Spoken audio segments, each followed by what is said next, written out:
అయ్యా, మా మనవరాలకు సంబంధం కుదిరేలా ఉంది. మీరు అనుమతిస్తే రేపు బందర్ దాకా వెళ్ళొస్తాను.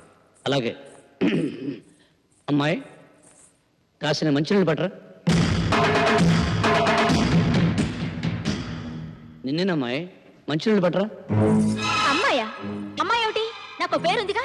అయినా మీకు సేవలు చేయడానికి నేనేమైనా ఇంత పని మనిషి అనుకున్నారా? నేను చిటికేస్తే 100 మంది క్యూలో నిలబడి నాకు సేవలు చేస్తారు.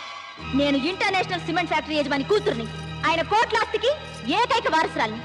ఆఫ్టర్ ఆల్ మీకు నేను మంచినీళ్ళు తెచ్చివ్వాలా? వయసు రాగానే సరిపోదండి, ఎవరితో ఎలా మాట్లాడాలో కూడా తెలిసి ఉండాలి. Mind it, mind it, mind it, mind it.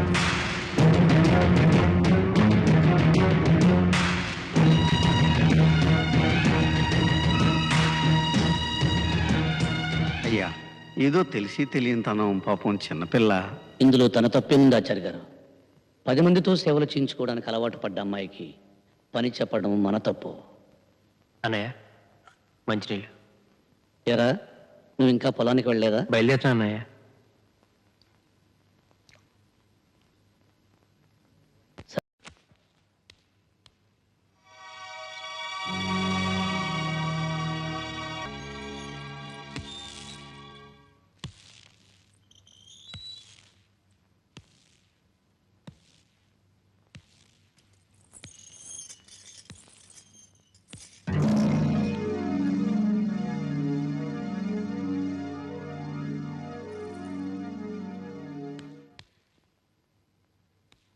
మీరు వెళ్ళండి అన్నయ్య, నేను బయట పారేస్తాను.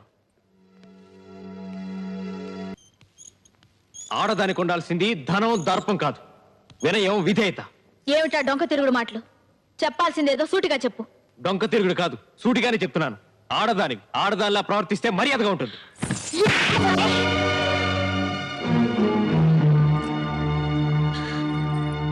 బాబు, నువ్వు లోపలికి వెళ్ళు.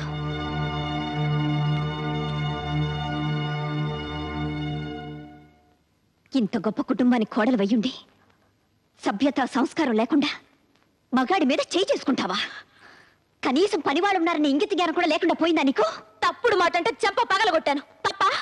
అయినా నువ్వెవరు నాకు అడ్వైస్ చేయడానికి? నాకు అత్తగారివా? కోడలిగా ఈ ఇంట్లో దీపం పెట్టడానికి నువ్వెలా వచ్చావో నేను అలాగే వచ్చాను.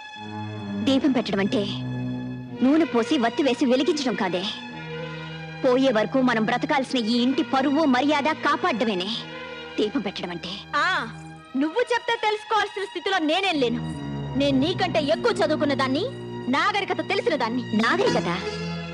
నాగరికత అంటే అర్థం పెద్దవాళ్ళని గౌరవించకపోవడం, మగాడిని చేయి చేసుకోవడం అనుకుంటున్నావా? కాదే. పట్టు చీర కట్టినా, పాతి చీర కట్టినా ఎదుటి వాళ్ళు చేతులెత్తి నమస్కరించేలా ఉండటమేనే నాగరికత అంటే. చూడు, ఇంకో ఆర్గ్యుమెంట్స్ అనవసరం.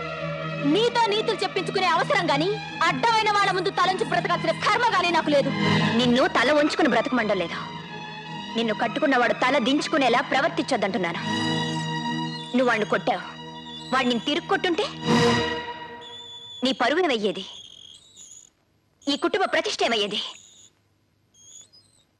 ఆడపిల్ల పుట్టింట్లో ఎంత గారాబంగా పెరిగినా అత్తవారింట్లో అణుకోతో, బాధ్యతతో ప్రవర్తించాలి. అది తనకి అందం, ఆ కుటుంబానికి గౌరవం. గుర్తుంచు.